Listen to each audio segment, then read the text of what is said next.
evening to all, and a very good morning to our guest speaker, Professor Andrew March, who has joined with us from the US, and the respected head of the Department of Political Science, Associate Professor Dr. Shaza Shukri, and the respected esteemed colleagues of the Department of Political Science at the International Islamic University of Malaysia, the respected participants who have joined with us tonight from all parts of the world, and our respected esteemed guest, Professor Andrew March. I warmly welcome you all to our highly anticipated webinar on Islamism as a political philosophy, which is actually the second webinar of the webinar series on Islamic political philosophy, a contemporary perspective, organized by the Policy and Area Studies Research Unit of the Department of Political Science at International Islamic University of Malaysia.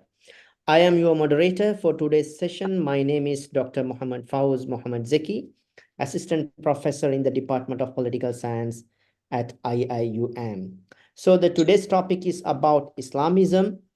Islamism is generally known as a socio-political ideology, quote unquote, that emphasizes the unity of the religion and state, rejecting secularism, advocating for the implementation of Sharia as a basis of the governance.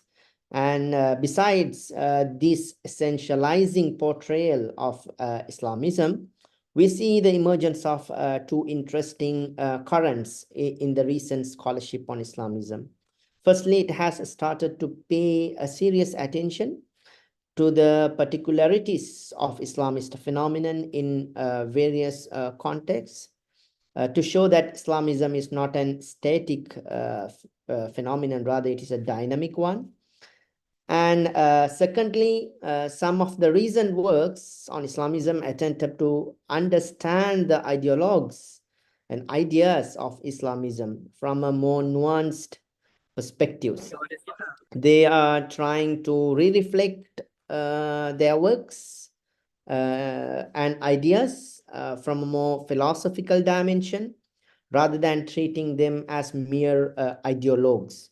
In my view, someone who really contributed to the current scholarship in this direction, meaning to say exploring Islamism from a more philosophical orientation, is Professor Andrew March. The most importantly, through his recent incredible work, The Caliphate of Man, Popular Sovereignty in Modern Islamic Thought, published by the Harvard University Press. The work explores the philosophical edifice of the Islamic political thought, or to put it more specific, Islamic democratic thought of the 20th century. To take us deeper into this conversation, I mean exploring Islamism from a political philosophy perspective, we have invited esteemed Professor Andrew March himself today. We are very much honored to have him with us, and we actually thank Prof. March for accepting our invitation to share his ideas with us despite his busy schedule. And let me share a few words about Professor Andrew March. And Professor March is a professor of political science at University of Massachusetts Amherst in United States of America. He has been working in the areas of political philosophy, Islamic law, political thought, religion, and political theory, and comparative and non-Western political theory more generally. He has published some notable works, and his first book on Islam is titled as Islam and Liberal Citizenship, The Search for an Overlapping Consensus. It is an exploration of the Islamic jurisprudential discourse on rights, loyalties, and obligations of Muslim minorities in liberal context. The second book, which is very much relevant to today's conversation, The Caliphate of the Man, Popular Sovereignty in Modern Islamic Thought, which examines the problem of divine and popular sovereignty in modern Islamic thought. He has published many articles on Islamic law, political thought, secularism, free speech, religious freedom. I think we all can access Prof. March works in the websites. It is available there. And simply to summarize about him, he is an authority in the field of contemporary Islamic political philosophy. And finally, let me share a few information about today's program, some details about the structure of the program. The speaker will present his ideas for 30 to 35 minutes, roughly. Then we will open up the floor for Q&A session and comment session. The participants can ask questions directly, or either they can write their questions in the chat box. And without further ado, I would like to invite Prof. Andrew March to share his ideas on Islamism and as a political philosophy. And Prof. March, the floor is yours. Hi everyone, Assalamu alaikum. Prof, we couldn't listen to you. We couldn't hear you. Can you hear me now? Hi, I'm unmuted. There's an issue, I think. I'm speaking. Yes, Prof, I can hear you. You can hear me? Yes. So Yes, Dr. Zeki. No. So everybody else says they Okay. can hear me. Okay. Okay. Well, Assalamu alaikum. Thank you very, very much for this kind invitation and the very warm and overly generous introduction. It's a great pleasure to be able to speak to you. And I'd also like to mention that I'm actually going to be in Malaysia, in Kuala Lumpur, in person in a little over a week, the week of May 6 to May 11. I'll be speaking at the IAIS in Malaysia and perhaps some other places. So if it's at all possible, I would be delighted to continue this conversation in person when I'm in Malaysia. So I hope to see some of you in person and to continue the conversation. So thank you very, very much.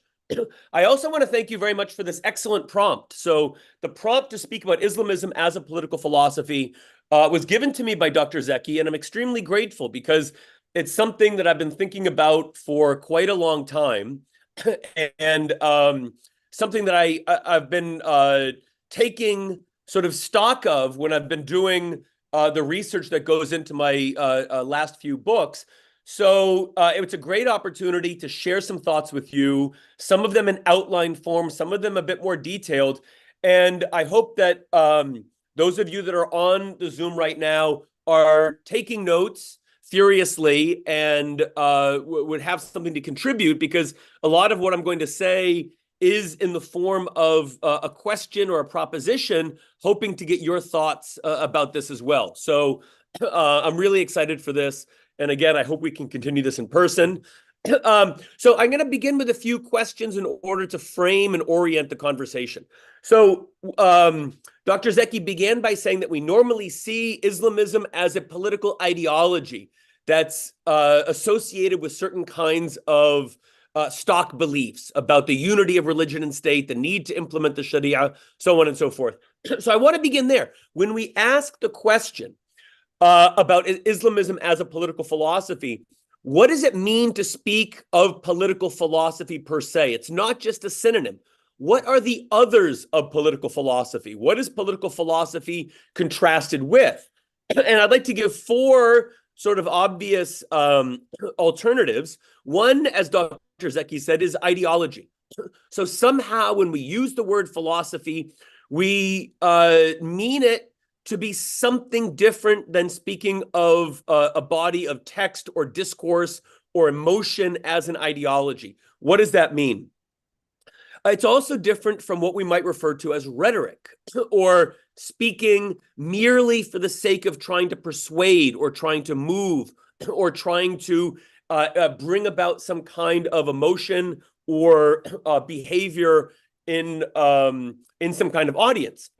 Third, it's different from theology. So as you all know, there were certain kinds of intersections, conflicts, mutual constitution of philosophy or falsafa and theology or kalam in the classical Islamic period. I think an older view that the two were entirely separate, that kalam was hostile to falsafa and falsafa was hostile to kalam. We no longer believe that anymore. We know that kalam and fiqh and usul al-fiqh, took on lots of tools and methods from Falsafa, but nonetheless, they're not the same thing. So when we ask about Islamism as a political philosophy, is there an implied sense that that's different from asking about Islamism as a branch of Islamic theology, or that's given by certain kinds of theological assumptions? And then fourth, this may seem a little bit more coming from a set of academic debates and preoccupations, but as political philosophy also to be contrasted with political theory. So in the academy, work is often done in philosophy departments or in political science departments, and people make a distinction between political philosophy and political theory. Is that an important distinction for the question that we're trying to ask today? All right, so when we ask about Islamism as a political philosophy, what are some of our assumptions? I'm going to suggest 5 assumptions. The first is that we don't think of Islamism as mere ideology or rhetoric. And note that there's a kind of implicit hierarchy there, that rhetoric may be down here, ideologies here, and philosophies here. That could be something that we want to contest or discard. But I think sometimes we think of philosophy as a higher kind of activity than ideology or rhetoric. Second, when we talk about Islamism as a political philosophy, I think there's the assumption that certain kinds of thought and writing and elaboration of ideas is not merely reliant on theological authority or tradition. It's not simply saying, this is what Islam has already believed, or this is what God has commanded, or this is what religion requires. There's a effort to examine some of these assumptions, to explore them, and to perhaps reconfigure ideas in a different sort of way. Third, philosophy is very diverse. It is practiced in different ways by different schools and traditions, but it's very, very closely related to the idea of using reason and argument. Of course, it can take on inspiration from revelation, from text, from tradition, from theology, but it is inextricable from the idea that human reason and argument is doing work to make sense of ideas. Fourth, I think when we talk about a political philosophy, perhaps particularly contrasted with ideology or rhetoric, we think of philosophy as aiming at some kind of coherence, consistency, and comprehensiveness. If you have a speaker or a politician engaging in rhetoric, using beautiful language or using very, very crude language, trying to appeal to emotions, persuading people, and they say one thing here and another thing 5 minutes later, we may object to that, but we understand that that's what rhetoric does. Rhetoric can appeal to multiple things. But if you say to a philosophical project, you have an inconsistency, you have a lack of coherence, that seems to be an objection for philosophy. And for thinkers that are trying to present a body of ideas more philosophically, a lack of coherence, consistency, or comprehensiveness may be seen as an embarrassment, something that they want to address. And finally, and this is what I find particularly exciting about this concept, when Dr. Zeki poses the question, Islamism as a political philosophy, or as political philosophy, notice how that's slightly different from saying the political philosophy of Islamism. It seems to be suggesting that there's a broader discourse or activity that Islamism is one part of, or is one example of. So when we talk about political philosophy, I think that we are saying implicitly that Islamism may connect to other kinds of shared common questions asked by other political philosophies. And so I think that there's a kind of implication that there are some common questions. Islamism may have an answer to a similar question posed by other political philosophies. And that, I think, makes the question particularly interesting. All right, now, So those are some assumptions about method, about identification, about scope. What are the topics or questions of political philosophy? Now, there's a set of obvious ones. And I think when we talk about, when we ask, is Islam political, or is there a political theory of the Quran or something like that, we tend to assume that we're talking about questions like political legitimacy. What makes a ruler or a government legitimate and worthy of obedience? Political obligation. When do you have an obligation to obey the law, and when do you have moral permission to disobey the law or even rebel against the authorities? It's a system of rule. What are its institutions? What are its different kinds of branches of government? How do they fit together? Justice. What is its conception of justice? What rights do we have? What are we entitled to? War. When is it permissible to use violence? When is it permissible to go to war? Against whom is it permissible to go to war? Toleration and its limits. What is the scope for difference and disagreement within a society? When can you use coercive force against a group of people that are doing something that you disapprove of? Or when do you have an obligation to live and let live? Friends and enemies. Who is the in-group and who is the out-group? Who is the political community made of, and who are its outsiders that may, in certain circumstances, be enemies? Law and its sources. Where does law come from? How do we know what law is? What is its scope? How is it made? How is it interpreted? Okay, so these are the kinds of things that we think of as the most obvious and the most directly political topics. And obviously, Islamism has had lots of answers to these questions. Dr. Zeki anticipated some. We must establish an Islamic state. We must implement the Sharia. But notice how these statements just open up all kinds of new questions. What is an Islamic state? When is a state Islamic? Is Pakistan an Islamic state? Is Malaysia an Islamic state? Is Saudi Arabia still an Islamic state? Who can establish the state? Where do state authorities come from? Do they come from God? Do they come from the scholars? Do they come from the people? Do they come from the army? What exactly is the Sharia? Is the Sharia the same as fiqh? Does implementing the Sharia mean that you implement the traditional fiqh of the mazahib?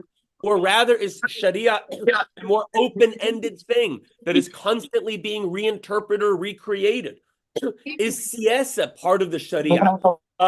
Who has a right to engage in ijtihad?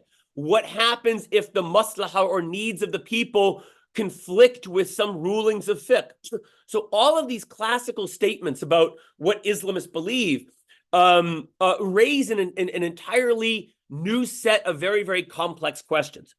Now, what I also want to suggest here is that in addition to these obviously directly political questions, there are other kinds of questions that are part of political philosophy, even if they're not only political, and they are part of the tradition of political philosophy, going back to Plato, Aristotle, to the present, and political Islamists have addressed these questions.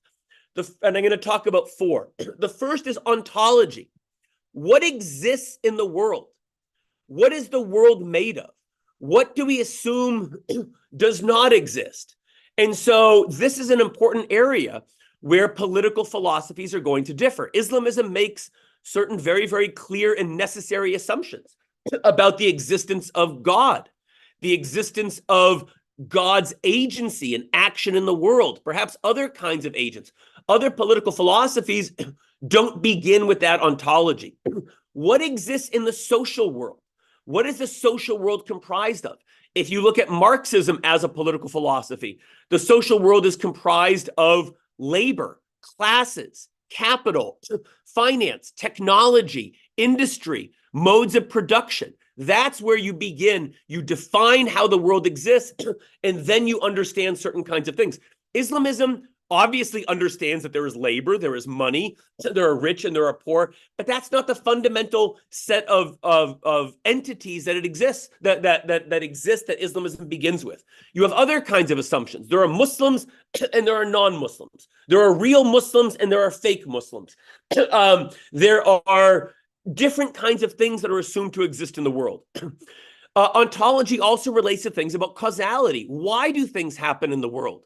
So again, with Marxism, it will be related to economic understandings of the modes and relations of production. Things happen because of the technological stage of development and how this creates certain kinds of forms of power. Islamism has a different understanding of causality. It may be God. God may be causing certain kinds of things, but it may also be certain kinds of things about humans' moral state of affairs.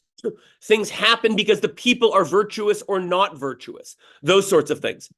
Second, epistemology. What can we know? And how do we know things? What are the things that are available to be known? What are the things that are worth knowing, and how do we know them? And so, do we know things entirely from revelation? How much can revelation teach us?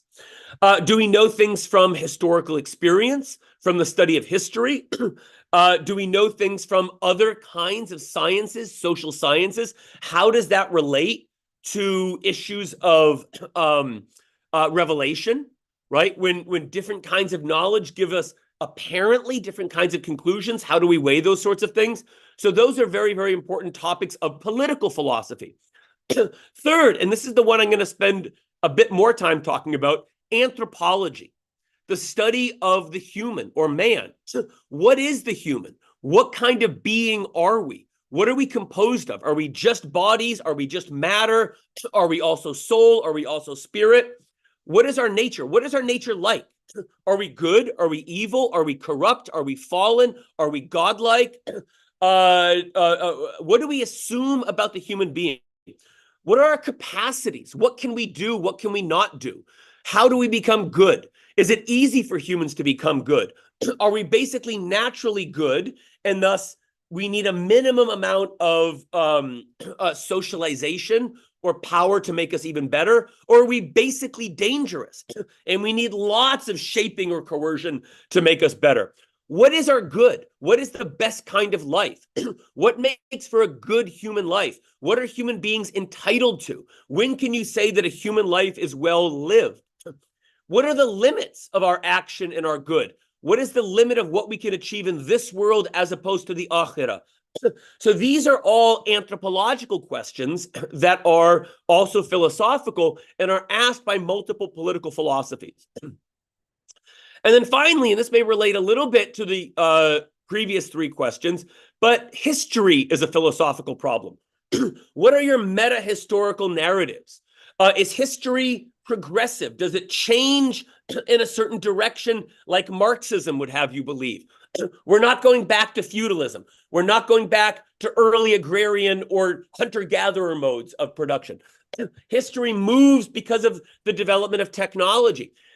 In Islam, let's say if you begin with the Quran, you see a different conception of history. History is cyclical, right? Sometimes there are people that are virtuous, and then they become corrupt, and then God punishes them, and then they punish their prophets, and then a new prophet comes. So you see, when I read the Quran, and it's talking about history, there's a kind of cyclical narrative. Things are always the same. What we're dealing with today is the same as what our prophets dealt with before. Even if our lives are different, our technology is different, we can derive certain kinds of stories and narratives because certain assumptions about the world are similar. Causality, what changes history? Is it virtue? If you read Ibn Khaldun, why do regimes and dynasties have this kind of cycle? He has a pretty secular materialist story of that related to issues like asabiya, comfort, how people become soft and corrupt through excessive comfort or city dwelling. That's very different from saying that God rises and lowers people as he sees fit. It's also, of course, very different from saying that things rise and fall because of technological development. And then, what are the implications for political action from history? What is it? What can we learn from history about what we ought to aspire to today? All right. So those are some of the framing questions, and I would look forward to your comments on this. Now, When we turn to Islamism as a political philosophy, from, let's say, the beginning of the 20th century, there are a wide range of discourses, genres, styles, forms of writing that we associate with Islamism. Speeches, khutbas, essays, long books, party manifestos. Not all of these are philosophical. Some of them are. Some of them are more elaborate. Some of the above topics can be reconstructed along philosophical lines. So let's take a writer like Sayyid Qutb. In my view, Qutb is making certain kinds of claims that could be called philosophical, but he's not presenting them in a way that a philosopher would. But you can read carefully and find his consistencies and his arguments, and you can reconstruct that body of writing as philosophy.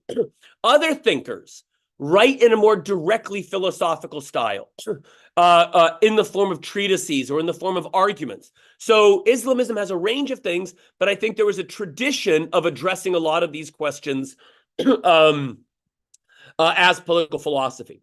So I'm aware of the time. I just want to make a few more comments.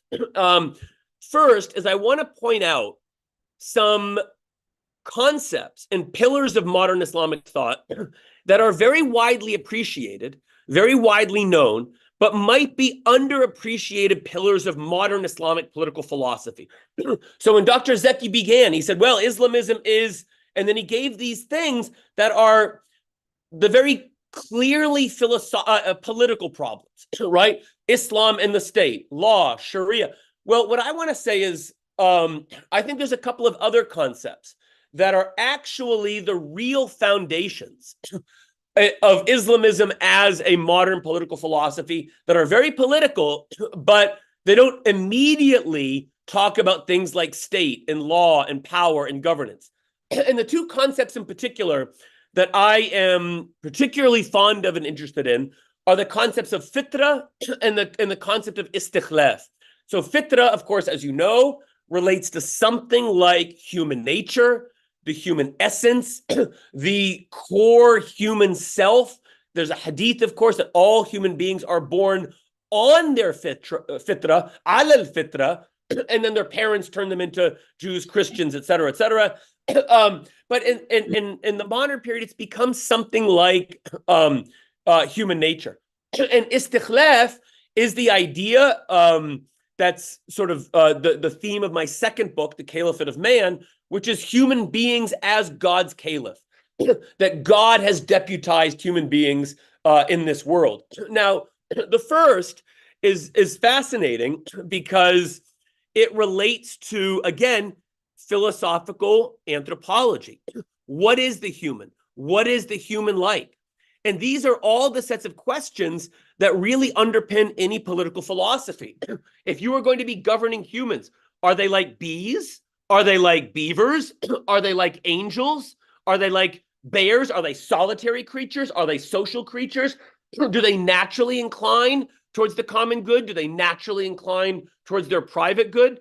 And so every political philosophy has an implicit or explicit theory of the human.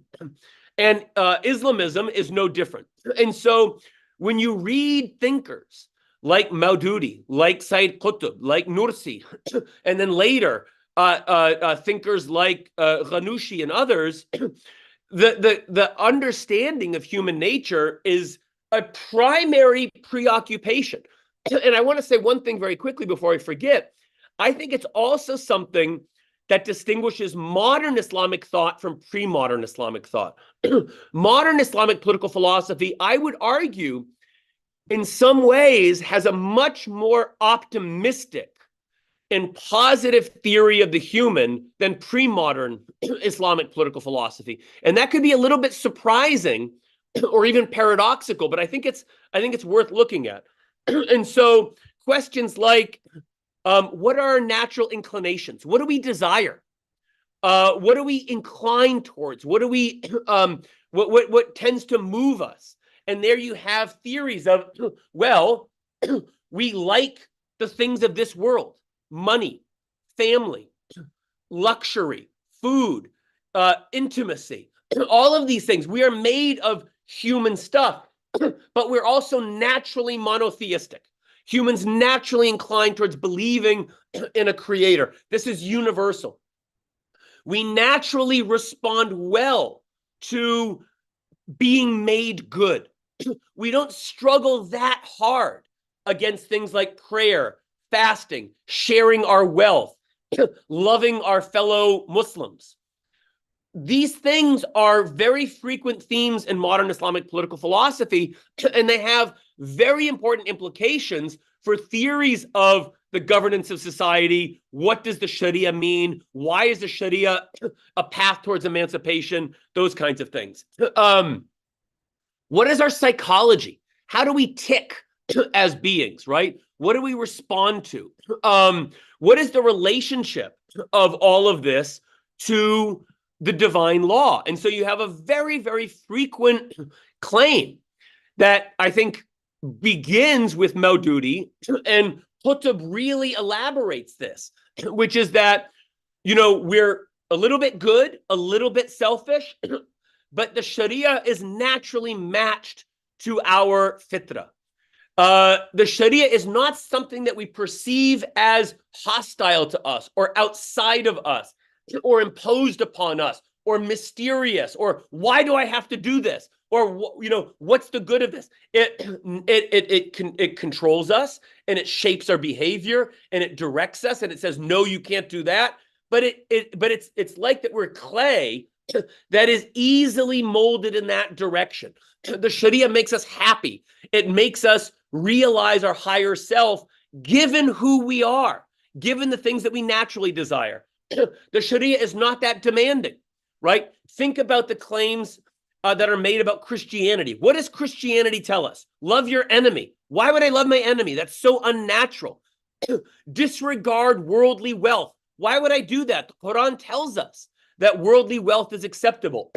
Disregard your body. Why would I do that? God gave us sexuality. God gave us appetites for food and comfort and other things. So the Sharia sort of has a realistic attitude towards our emotions. Sometimes we want vengeance. Sometimes we want to see justice done to our enemies. Islam says, yes, that's okay, but wait a second. What about mercy? Maybe that's enough. Maybe, moderate your desire. We don't reject your desire for revenge or justice. We're not telling you that it's shameful, but maybe shape it in more productive moral direction. And so this, I would argue, is a kind of political philosophy. It's telling you abstract things that you don't just get from reading one line of the Quran or one hadith. It requires an elaboration and a theory of what humans are like, what our emotions are like, what we can know, and then how other things like the divine law and state authority match up with them. So that's the first thing that I want to say. If I were writing a book, which I probably should, about like an overview of modern Islamic political philosophy, that may be my first topic, as opposed to state, law, jihad, whatever. Second is this concept of istikhlaf. And it's, of course, related to fitra because it's related to the idea of what humans are. And here you have this idea that humans, both individually and collectively, are God's deputy, God's vicegerent, God's lieutenant, God's caliph. And this relates to a lot of things. So it relates to our capacities. What has God given us by way of things that we can do?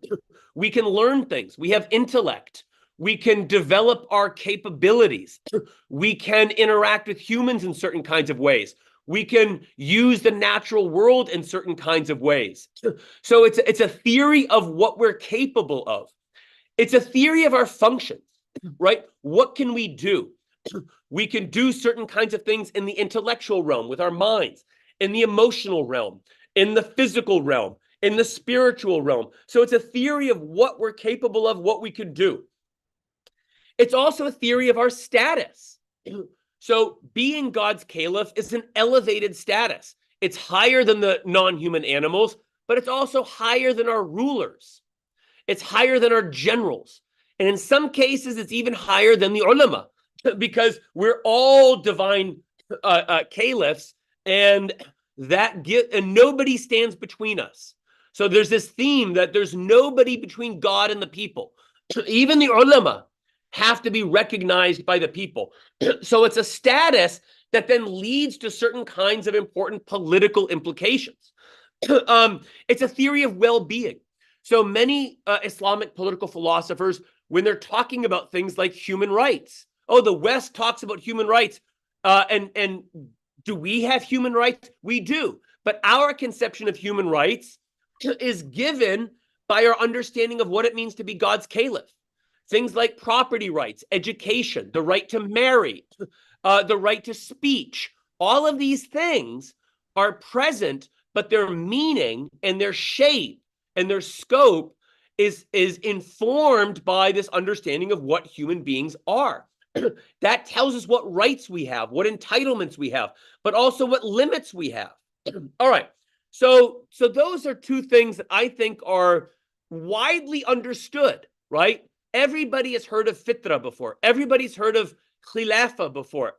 But I think seeing them as the actual pillars of modern Islamic political philosophy is underrated, because everybody knows concepts like hakimiyya. God is sovereign. We must impose the law. But when you really read modern Islamic thought, these are the concepts that receive a lot more attention, and I think also make modern Islamic political thought distinctive. Pre-modern thinkers are not writing about political philosophy in the same way. Different traditions have different emphases, right? There's a kind of Sufi philosophical tradition in which the ruler is kind of like responsible for the people's virtue and well-being. So that's a kind of top-down, Platonic, Sufi mode of thinking. That's very different from modern Islamic political thought, which begins with the ordinary people. Other kinds of traditional fiqh and kalam, I think, have more pessimistic assumptions about human nature. Humans fight. You leave humans alone without authority, they're going to start fighting, even Muslims. And so authority is there to keep people in check. But I think you also have this sense that they don't expect a lot from politics, right? Pre-modern mainstream Sunni thinkers. Politics is a limiting thing. Governance limits us from the bad. The good is achieved elsewhere, in prayer, in piety, in all of the aspects of worship. Politics doesn't make us good. Whereas I think an important feature, and I'm going to end here, of modern Islamic political philosophy is that it's political in ways that pre-modern were not. There's a lot of hope for the political from modern thinkers like Maududi, Qutb, and others. The political is where, to a certain extent, we realize our happiness, our virtue, our perfection as humans. The social and the political is a necessary place, not only for order and safety and justice, but also for realizing our emancipated self. We need a social realm in order to become the best Muslims possible. The political is a way in which we, in later, more democratic versions, like in Rashid Ghanouchi, it's where we perfect our minds, deliberating about God's revelation, arguing with one another about maslaha, realizing our responsibility for the shared world. These are all very, very good things, and they require politics. The pre-modern tradition doesn't have that emphasis in my experience. So there's a lot of other things that we could say about the origins of politics, legitimacy, constitutionalism, but I really want to emphasize the way in which a new philosophical or theological anthropology is some of the areas in which I find modern Islamic political philosophy the most interesting. And I will stop there. Thank you. Thank you, Professor Maj, for insightful deliberations. And I think he raised many, many important questions to reflect upon. And now I open the floor for any comments and questions from our students, colleagues. Hello. Good evening.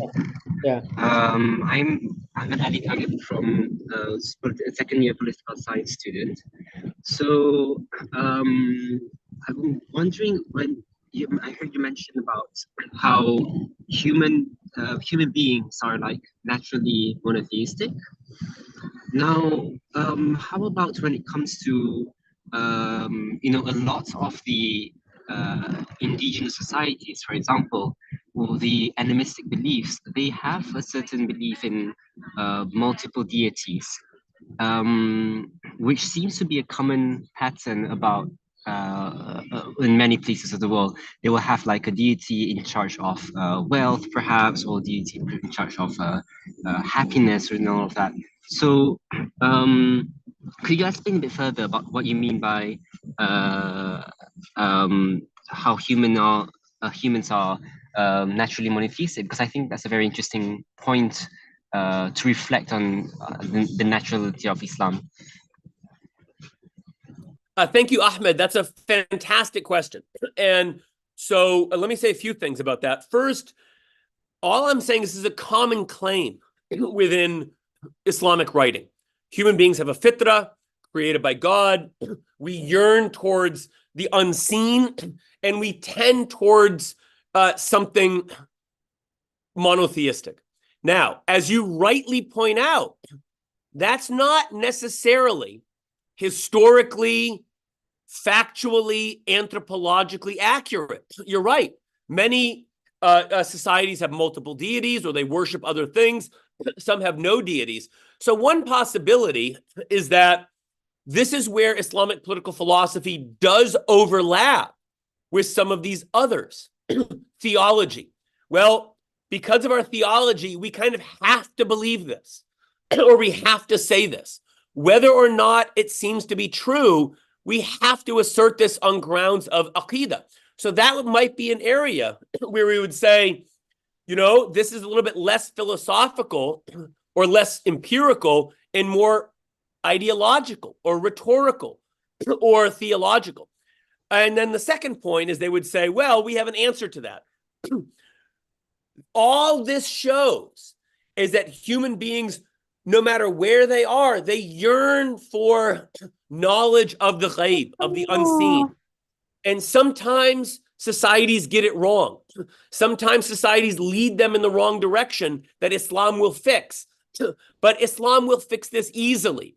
People will very easily come to appreciate simplicity as opposed to all this complicated multiplicity. Again, I don't necessarily claim that this is accurate factually, but it's a certain kind of assumption about anthropology that you see frequently.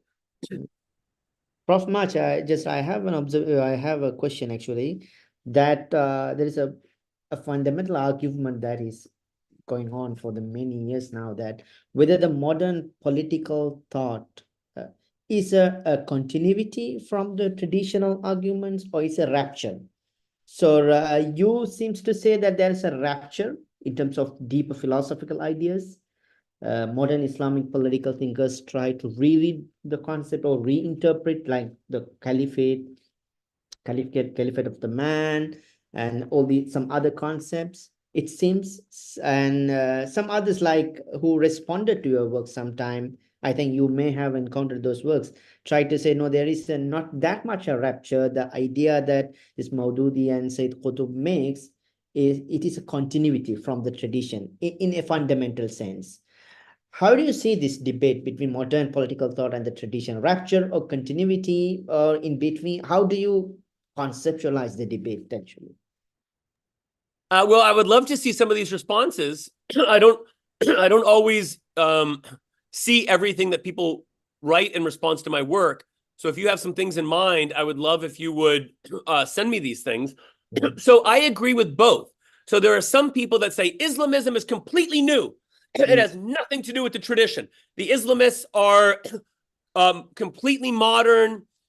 They've made it up, or some people say they're influenced by Marxism and Leninism and nationalism. I don't believe that. So I don't believe that there's a complete rupture, that their ideas don't have any resonance with the past. I think that that's sometimes claimed in order to delegitimize them and to make them seem as less Muslim than they are. So, and this is usually done, I think, in a polemical way, right? In which, real Islam is you obey the Wali al-Amr, whoever he is, and you work on your own piety. So stop talking about politics, stop talking about justice, stop talking about democracy, go work on your own taqwa. At the same time, I think everybody would agree that these are modern writers, and they're writing in response to modern conditions, colonialism, the creation of nation states, Soviet Marxism, even fascism at a certain, Maududi's writings in the 1930s. He's in fact, in some ways, he's talking very favorably about fascism and compares Islam to totalitarianism, liberalism, human rights, democracy. So that's one obvious reason that there is, rupture can sound, ruptures are relative, right? There's a radical break, like if you read Professor Wael Halak, he will say, my analogy is, he says, it's like the asteroid that killed the dinosaurs. The asteroid of modern colonialism and epistemology was an asteroid that hit the Muslim world, destroyed it, and then what comes after it, it's like how, like chickens are the successors of the dinosaurs. So I think Halak's view is kind of like, well, modern Sharia is the equivalent of a chicken to a Tyrannosaurus Rex. That's not my view, but there are new ways of writing, new themes, new styles, and I think this effort to, the one of the big themes of Islamism is that Islam is comprehensive. It's a system. It's a theory for everything. It has a theory for education, for family, for society, for economics, for agriculture, for finance. Who wrote like that in the pre-modern tradition? Nobody. Nobody talked about system. Nobody talked about comprehensiveness. These are modern concepts that don't directly correspond.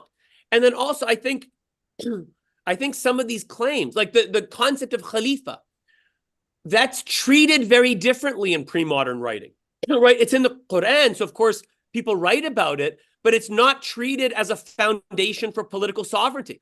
Nobody said that because the people is God's Khalifa, that's why we have authority over the ruler in the political system. I don't know anybody that said that. They treat it in other ways, right? The philosophers and the Sufis talk about, your moral perfection and virtue as making you worthy of being God's caliph, but it's not really the same themes. And fitra, for example, in the medieval tradition is treated as an epistemological concept mostly. What do we know? Can we know the truth of God? Do we have it embedded inside of us that God is one, like with Ibn Taymiyyah? The modern thinkers treat fitra more as like an emotional, psychological concept. So rupture can be misleading. It can make you think that there's a big chasm and there's nothing connecting them. That's not my view, but there are very important developments.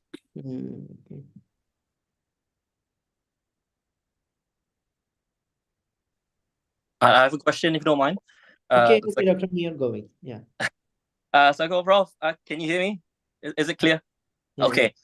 I'm loving the energy, Prof. I'm loving it. You're like a slasher, left and right. It's lovely. Not all of us can be, like a slasher. Yeah, that sounds a little ominous, but okay. Not all of us can be smooth as Batu like Dr. Zaki. In fact, I'm actually honestly at this point really looking forward to having you physically with us on campus. I think on the 9th. And of course, on behalf of the Policy and Area Studies Research Unit, we thank you. Thank you for your time today. And, again, when we see you, we'll sort of be very excited to have you with us. I just have a very, very quick one, Prof, if you don't mind. Maybe on the, on this point on becoming, yeah, because I from what we heard earlier, my question is, do you think, is the ism, sort of ism, ISM, that sort of suffix attached to Islamism, suggesting too much of a kind of singular path towards what we're trying to move forward to, right? Because, I mean, you said earlier, each of us have a path to Sharia. Is it a kind of linguistic distraction? Are we actually sort of too obsessed in trying to move forward in order to somewhat go in reverse? Again, building on what Dr. Zaki was asking earlier, was there a rupture, and are we trying to move forward in order to sort of reclaim parts of the past and so on? And also keeping in mind that the other isms, Marxism, liberalism, whatever it is also developed in the specific context of the of the modern state, so to speak. So is it a kind of distraction, you think? Thank you. That's a great question. I'm very sympathetic to that question. Again, if I were doing this as a book or something, I would probably just say modern Islamic political philosophy, and I would take it from lots of different sources. And again, a little bit like the previous question, I think a lot of people, even in the Muslim world, want to talk about Islamism because they want to make it particular. They want to say, oh, there's Islam and there's Muslims, but then here are these Islamists, and they're an ideology, they're artificial, they're like other ideologies in the modern world. They don't really represent Islam. And I think that's too simplistic, right? I also think that there is a lot more continuity. So I think, so let me put it this way, particularly after the Arab Spring and the counter-revolution, when you had groups, organized out of the United Arab Emirates and Saudi Arabia and Egypt that were trying to counter the democratic revolutions, they kind of invented this big distinction between traditionalism and Islamism, right? They're the traditionalist scholars that are more, bound in the texts, in the tradition, and the madaris, and the Islamists, they don't know anything, right? They're more like Marxists or socialists or whatever, and they're not scholars. That, when you look at the 20th century entire body of thought, the picture is a lot murkier. And so if I had another hour, what I would try to show is that, for example, with thinking about constitutionalism, there is a huge kind of range of agreement between all kinds of thinkers. Islamists, in the sense of people that are like publicly associated with various Islamic movements, but law professors, ulama, al-Azhar. So there's a kind of like constitutional theory that develops throughout the 20th century in which there's huge agreement about what an Islamic state looks like. So I don't really have a strong view about the term Islamism being illegitimate or legitimate or being that helpful. I do think that there is a broader field of discourse in modernity in which lots of different thinkers take part, and there are some areas of commonality and some areas of disagreement. But on the last point you made, everybody is in the nation state, right? Nobody is like operating outside of the nation state and the need for state ideology. So that's not something that only the Islamists are kind of beholden to. Okay. Prof, how many minutes you can go by? Well, a few more minutes. I kind of have to leave. Yeah. I think Prof informed me that he has to leave on 8. So we have 3 minutes. I think we should conclude our session now because of the commitments. I can take a few more questions. Okay. I mean, yeah. Okay, we have a question, actually, only one question. And Brother Zahrul, can you ask the question again? Hello, Professor. Assalamualaikum, everybody. Okay, this question is regarding my field, and I myself a psychologist, and I value philosophy, law, and culture. And I have a lot of friends from Western culture, and Asian culture. But there are some perspective from my Western friend on viewing Islam. They have some misconception. Some they have the right track on understanding Islam. But I would like to touch on political psychology. So this field is a bit more technical. There are some theoretical perspective on being fully politics, but there are some political ideas in psychology that we can try to incorporate Islamic values and perspective, so we can minimizing the dominant influence of Western. I wouldn't say that Western are dominantly influence our thoughts, but it will be great if we can try to let them understand on how does a human operates, not just by the mental health or by the mind, but according to their soul. Would you mind to shed on that perspective, Professor? I love the question, and I love the effort to talk across various traditions. I don't have anything to add. I'm not a psychologist. I have some doubts about the existence of the soul as opposed to the mind or something else. But I'd love to hear more about what you believe and what the implications of that would be. So what's the implicate? I think the idea of the soul is that it has its own existence and its own set of interests apart from the body. So materialist psychology can talk about non-material things, the self, emotions, well-being, beyond purely chemical things. But what I find interesting about the idea of the soul is that it's an entity that can exist separately from the body. And this is true in Greek philosophy, in Plato and Aristotle. The soul is something that has its own existence and it has its own interests. It's not just aspects of yourself that are emotional or relate to your comprehensive well-being or your conscience or something like that. So that is where the soul is not just a metaphor. The soul is a thing, a being, an entity that exists and post dates the body. And that's something that I think you either believe is true or you don't. Okay. Thank you, Prof. Thank you very much for all your insightful deliberations and answers. I think now we have to conclude our session. So wait a second. Have you guys scheduled a lecture for me at IIUM? Yes. All right. Well, it's the 9. first I'm hearing of this. I don't know who scheduled it for me, but thank you very much for doing so. Yeah, I And think Dr. Mio can answer this question, this point. Dr. Mio, because he's the one arranging. He's the one going to accommodate you. Yes, I think you spoke to Dr. Shaza. Is that right? Yeah. Dr. Shaza, the head of department. Yeah. I have not yet, but I think my other engagement at IAIS is on the 8th. Oh. Yeah. I think that the idea was to have you there and then also have a session with us on the 9th. That's fantastic. I'm very, very excited for that. I'm very excited.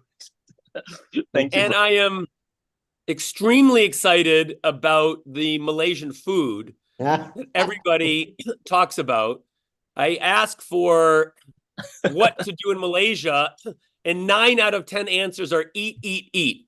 Yeah. So I hope I will not be imposing upon you if I ask for guidance or suggestions in that area. Prof, this is the first time you are coming here? First time in Malaysia. Really excited. Very, very grateful for the opportunity. Could not be happier. A little scared of the stories I hear about humidity. So if there's anything you can do about the weather between now and next week, I'll be very grateful. But if not, I hope it's okay to lecture in short sleeve shirts and all of that. Yeah. We'll take good care of you, inshallah. Great. So anyway, this is a nice first meeting. I hope to see a lot of you in person in about 2 weeks. Actually, I think it's exactly 2 weeks from today or yesterday. Yeah. So thanks for the initial conversation. And I'm so impressed by everybody's knowledge and perspective and curiosity. So it's a real pleasure and a treat for me. Thank you, Prof. Thank you very much for your time and your energy you showed for us. And before we wrap up, I think I want to express my gratitude to our guest speaker, Prof. Andrew March, who shared with us some insightful ideas.